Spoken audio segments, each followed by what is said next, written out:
Hey there, thanks for joining me on this episode number 34 of the Positioning to Profit podcast.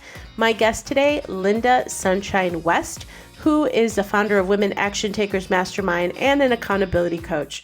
What I love about our conversation is that she has a very unique spin on conquering her fears, and she's going to be sharing that insight as well as all of the times it took for her to finally figure out what it is that she was wanting to do in her career, to reinvent herself, to move forward. So I very much admire Lynda. You're really going to enjoy the show, and stick with me because she has some surprises at the end. All right, here we go. Let's go. Hey there, I'm Patty Dominguez. You're about to discover what it means to position your brand and your business to stand out. This show explores the stories of small business owners just like you who are bringing their message out to the world and impacting their tribe. So if you want to take your business to a category of one status, then hang with me because this podcast shares everything you need to know about how to be more prolific with your brand so that you can have more profits. All right, Lynda Sunshine West, it is so good to have you on the Positioning to Profit podcast. Woo woo, glad to be here. Me too, and it was so fun. I remember when we chatted on your podcast, I thought it was so much fun. We had this great conversation that went a lot of different places, and it was such a good connection. So we're continuing that conversation. So you'll have to, in the show notes, you'll have to check out your podcast as well. But as I was looking through your bio, right, because every guest that comes on, they submit a little something, and I'm reading through it, and you all have heard about the most interesting man in the world. Well, Lynda might quite possibly maybe the most interesting woman, because you played the bass guitar, you sing in a rock band, you ran away when you were 5 years old, and you were gone for a whole week. I kind of have a similar story, but not a whole week. That's amazing. Mm-hmm. But what I thought was really interesting was, as a coach, that you are your mentor, you're a coach. I found this book that you wrote where you faced a fear every day for an entire year and wrote a book called The Year of Fears. I love that. So will you tell us a little bit more about it? Because it's such a great, great title. Sure. Well, thank you. The title actually was given to me by my mentor, Greg Reed. I faced a fear every single day. And at the end of that year, he was like, so what are you going to do about it? And I was, what do you mean, what am I going to do about it? You got to write a book. You got to do something. You got to give people a reason to find out about fears in that year that you faced, So I was like, that's where the name of the book came from. And I love it. I think it's a great title for the book.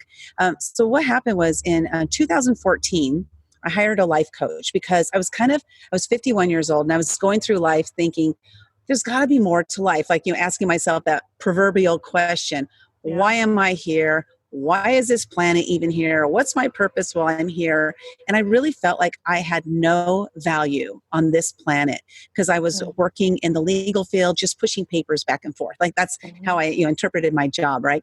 So I was driving to work one day and I was like, I got to figure out what am I going to do with my life? I'm 51. I haven't done anything yet. So I hired a life coach and she really helped me to discover who I am and what my purpose is while I'm on this planet.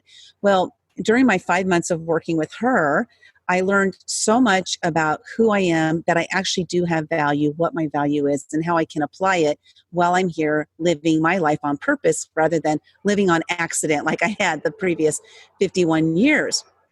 After working with her, I gained a lot of confidence, and I was ready now to step out and say, what am I going to do about this? How am I going to put myself out there? So in January 1st, 2015, I woke up that morning and I was like, I've changed a lot, but I want to keep changing because I had been done working with my life coach, but how can I keep changing? And I was like, I have so many fears. I think I'm going to face one for a year. So that's kind of how it started. There was no expectation or anything. I just realized I had so many fears and I wanted to break through them. So it wasn't like a New Year's resolution because, I break every New Year's resolution I've ever, set. So this was just more like a commitment to me. How am I going to change me? So every day for a year, I woke up. The first question I asked myself when I woke up was, what scares me? And I actually asked it out loud. And the first couple of days, my husband was like, okay, this is really weird, because I'd say it out loud. But after a while, he got used to it. And I would just sit there and I would wait and wait. Sometimes it'd be 5 or 10 minutes before a fear popped into my head, but I would just lay in bed, and the first thing, whatever popped into my head was the first scary thing was the fear that I had to face that day. That was my commitment to myself. It didn't matter what it was. So fortunately, none of those fears were extremely expensive. They were all so deep-rooted fears around judgment. And Oh, this was yeah. something I didn't really realize until maybe about 6 months in. I realized that, whoa, I think most of my fears are related to how people are going to judge me. And so I started working on my own self with judgment because I had a lot of judgment towards others. And I believe now, looking back, that my judgment for others was being reflected back to me by other people. And so I just feared so much judgment. Now I don't have any fear of judgment at all. Like that fear is completely gone. That's so genius. That's so good. And then what were you said that you had that 6 months in. Do you think you needed to go through that exercise to just go deeper and deeper and deeper? I feel like that exercise opened up the opportunity for you to explore deep rooted fears, right? Instead of in the surface, just like some fears that you're like, okay, check the box, right? Right. Exactly. 100%. Because I think the working with my life coach was really important for me in that she was the one that helped me to start asking myself questions. She asked me so many questions. I swear I hated her every single week. And then, by the end of the week when we came and met the next week, I loved her because those questions she asked me were so hard. And I cried almost on a weekly basis for 5 months because Wow. I had so many issues, from my childhood. Running away at 5 years old, you don't just run away because you want to run away.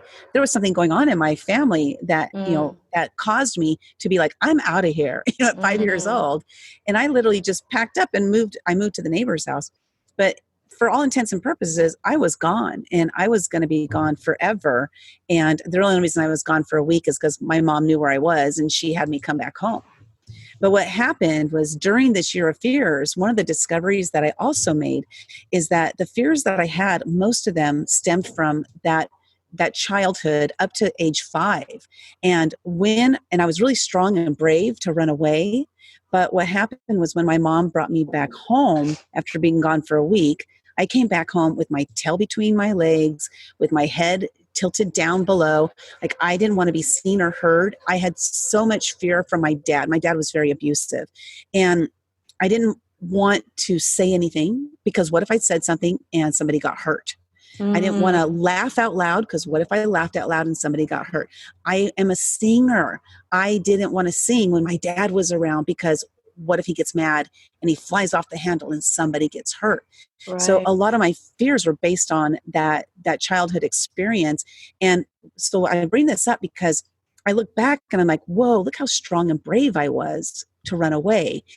Through this process of facing a fear every day, what I kept reminding myself is, I am that 5-year-old. Today, I am brave. Today, I'm strong, just like I was at 5 years old. And I kept reminding myself that on a daily basis until I actually believed it. And I do believe it now. Lynda, you're amazing. So then how did this whole experience kind of springboard you into coaching then? Immediately you went into coaching, or how did you transition into what you do now? Well, during the process, I met some really incredible people along my journey. And I remember it was March of 2015. That was 3 months, like 2.5 months into my journey of facing a fear every day. And I met this gentleman. His name is Frank Shankwitz, and he's the creator and co-founder of the Make-A-Wish Foundation. He was speaking at an event, and it was the very, very end of his speech. He said something, and this one thing that he said really resonated with me, and it really clicked in. He said, everyone can be a hero, because he had a tough childhood. He was abandoned when he was a kid. His father wasn't anywhere around, and his mother literally just dumped him on somebody's doorstep when he was about 12 or 13 years old. And if I can do it, anybody can do it. Everyone can be a hero. And I was like, wow, I am no different than him, except that he and I took different paths. And that was a huge, huge revelation for me, because it was in that moment that I realized that I can be a hero, and that maybe I am a hero for some people.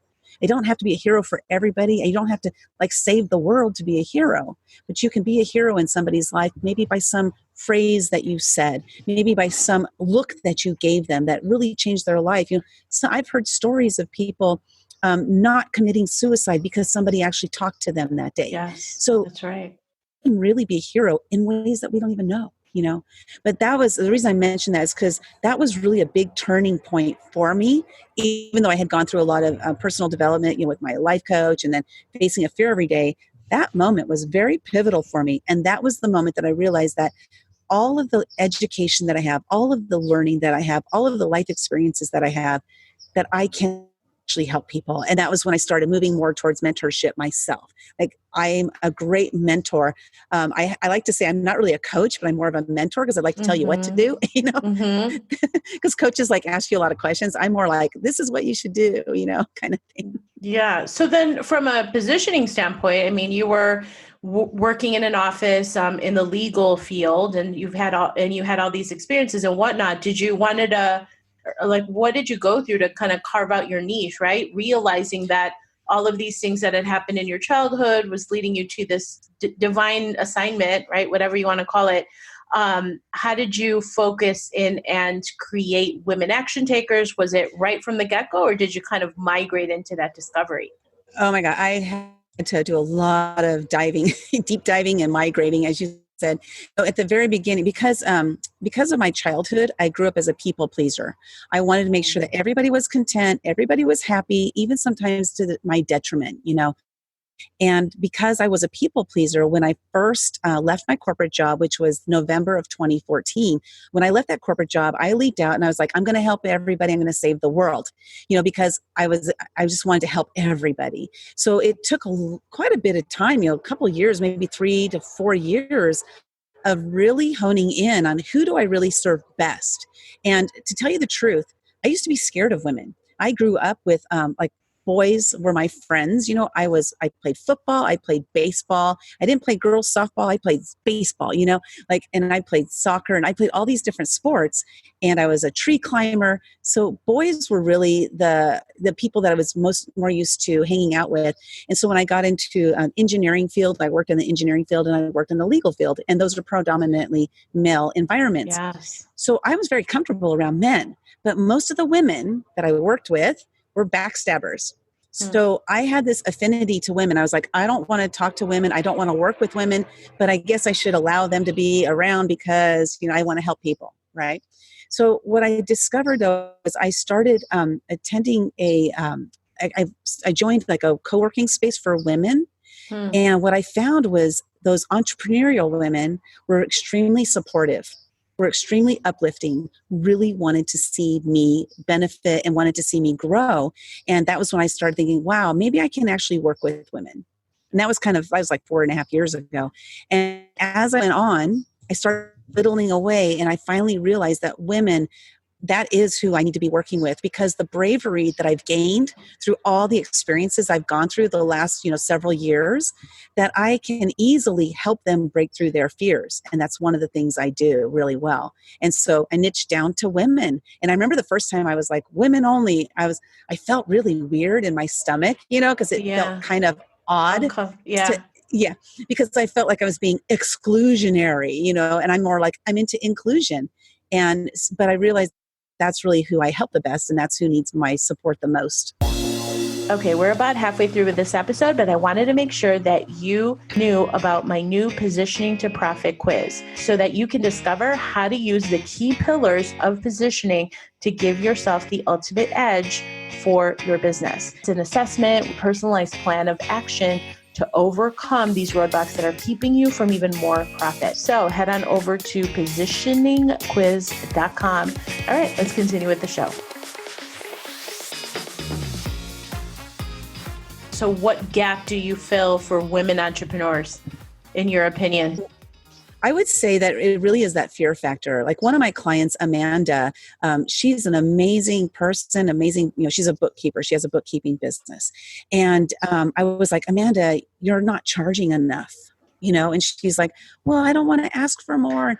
And so I worked with her for, a couple weeks until one day she doubled her rates in one day. And Wow. I was like, how did that feel? And she's like, that was amazing. And so the next time she went out, she tripled them. So it was just like she had to break through that initial fear of raising her rates in order to be able to, get what her worth is. Well, my favorite part of the story of Amanda, like that's amazing in itself. But Amanda was married and with 2 boys, and they were on government aid for 7 years. Because of that working with Amanda and helping her to break through the raising the rate fear, a lot of us have that. She was able to get off of government aid after 7 years of being on it. And that's just, Wow. for those who have ever been on any kind of government aid, you know how hard it is to make that leap, because financially you have to make a lot more money, because when they cut your government aid off and you're not getting that $1,000 or $1,500 a month, you got to make that much more money. So it's a Right. big mental shift. Yeah. Yeah. Yeah. And then do you find that for women, the pricing issue is something that you come across quite a bit? The Oh my charging your gosh. worth? Yes. Yeah. I would say that probably the majority of women that I've, come in contact with is that probably about 80 to 90% of them are not charging their worth because of the fear of asking for it. Wow. So tell me about women action takers. Like, what has worked when you were formulating this group? Because I see that you have your group on Facebook, you have a nice sized number. How did you how do you serve them in a way to keep them engaged? Because that's a big question for people to say, now that I have a group, now what do I do with them? When some people are marketing, Right. like how is that working for you? Yeah, it's a lot of hit and miss, right? I try Mhm. different things to see what works best. But I do find that asking questions of them. And one thing I've really come to discover is that the important thing when we have a group is to realize the group is about them. It's not about us at all. And so the more things I do or say or ask questions about that are asking them, share with us who you're all about. Like, what are you all about? What do you sell and stuff? Because people want to come in and they want to talk about themselves. And that's really the function of the group, is to provide that space for them to do so.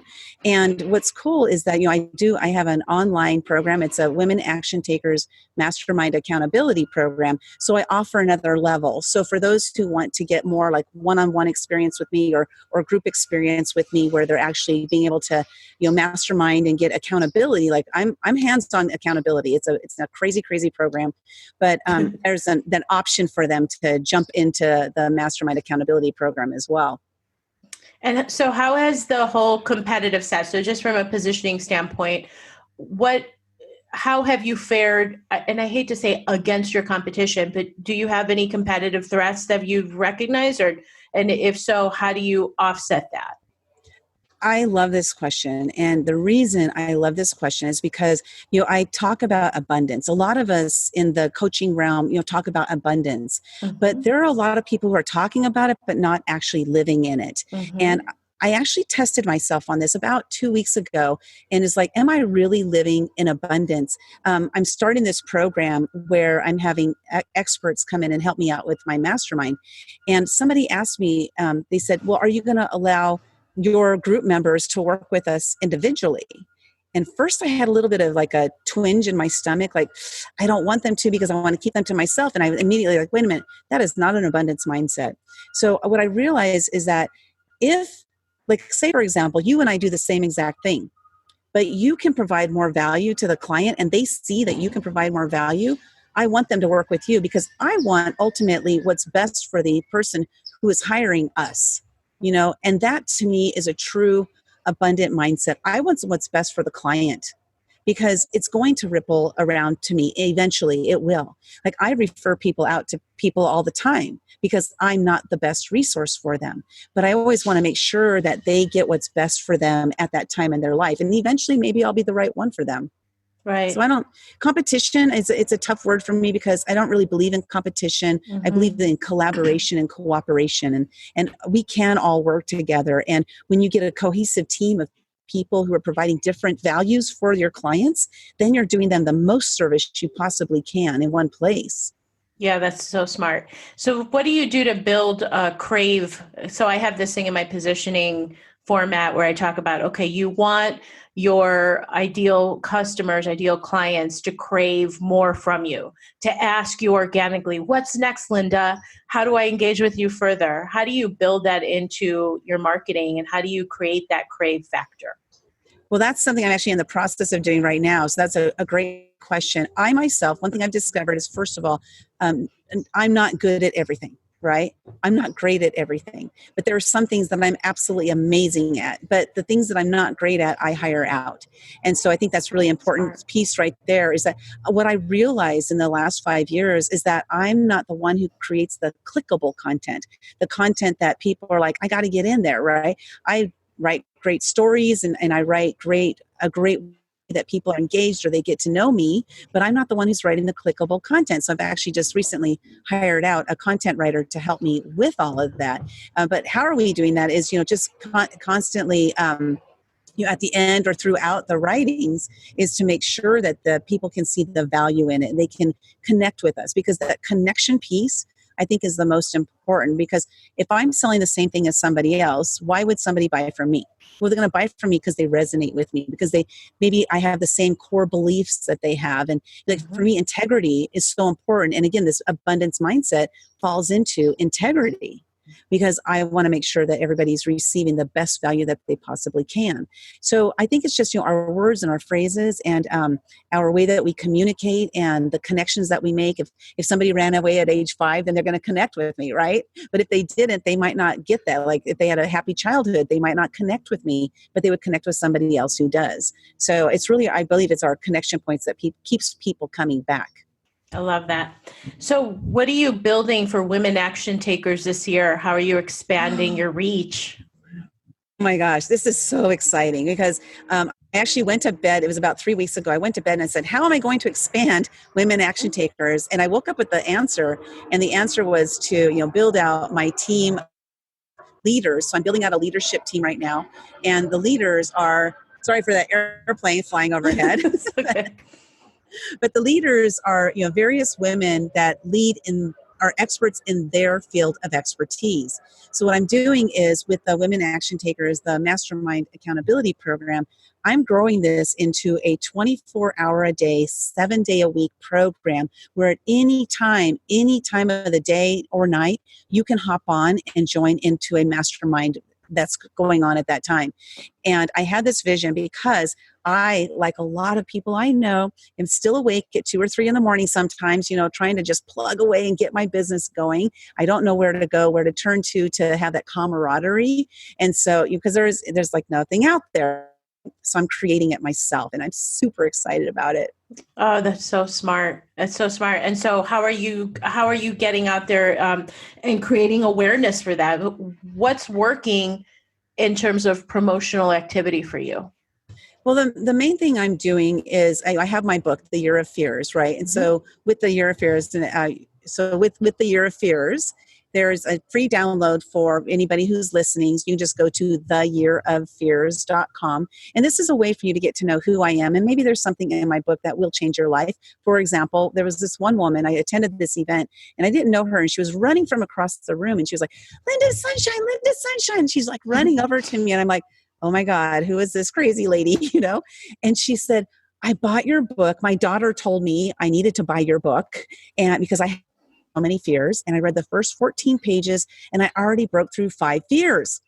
And I was like, dang, that's why I wrote this book. Like, I didn't know why I wrote it. I wrote it just because my mentor told me I needed to, right? But it ended up being so much more than that. So maybe there's something in my book that in the first so many pages, somebody out there will be able to break through a fear.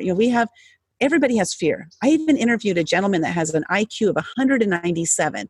And I asked him, do you have any fears? And he said, yeah, I have fears. He said, my biggest fear is of boredom. And I was like, okay, that's a fear. So, but I was like, that's a fear. Some very wealthy people I've come into contact with, mega millionaires and billionaires, and their fears are different. They're just different than ours, like fear of insignificance, right? But if I can help somebody break through a fear by them downloading my book, then I've done my job for the day. But then also with the book, because you asked about the mastermind, how am I getting people to join the mastermind? Well, because after that, then we have a sequence of emails that go out that will get you to be introduced to the mastermind, what it's all about, to see if it's something you're interested in, something that will help you, something that will benefit you. And if so, then you join the program. Perfect. That's awesome. All right, Lynda. So we are to the last question. And the last question is, when I love Oprah, so I'm just like a big Oprah fan. And I love that one question. She says, what do you know for sure? So my question to you is, what do you know for sure when it comes to business, being a woman in business who wants to grow their business? What I know for sure is that authenticity, even though it's a word that's thrown around like it's just thrown away around like pancakes, right? It's really important. And I also realized that I couldn't be authentic until I knew who I was. And what does that mean? I grew up as a people pleaser.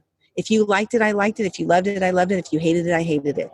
So I didn't have my own identity because I was so busy spending my time in life pleasing others, trying to fit in where everyone else was. So if I encountered somebody that loved something and as somebody else hated something at the same time, it was hard. It was very confusing for me. Who do I follow? I didn't know. So once I worked with my life coach and discovered who I am was when I was able to actually start living as me, live authentically. So I believe authenticity is the number one, because if I walk into a room it doesn't matter if I walk into a room with one person or with 2,000 people, I'm walking in as Lynda Sunshine West. This is who I am. And so it's either like me for who I am or don't. And it's okay either way. Right. And to not be attached to if they don't like you, right? The people pleasing days are way long gone, it sounds like. Oh my gosh.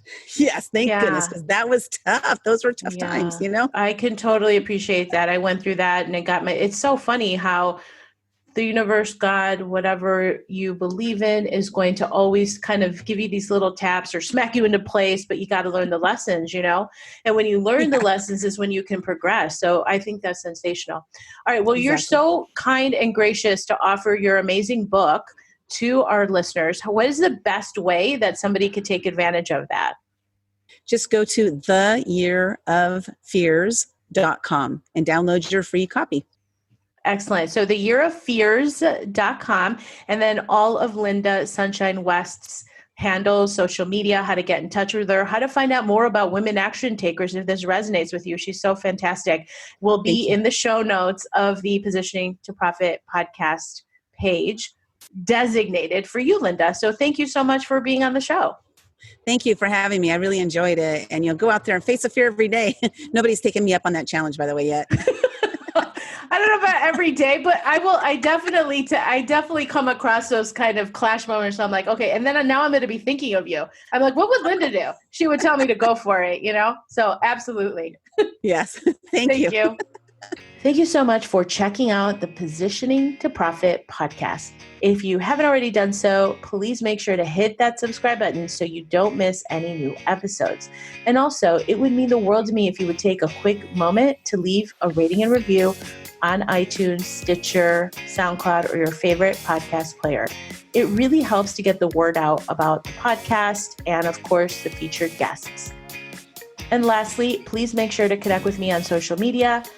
Facebook, Instagram, Twitter, LinkedIn, I'm on all of them, and use hashtag positioning to profit so that I can search you out and connect that way too. All right. Thanks so much. See you next time.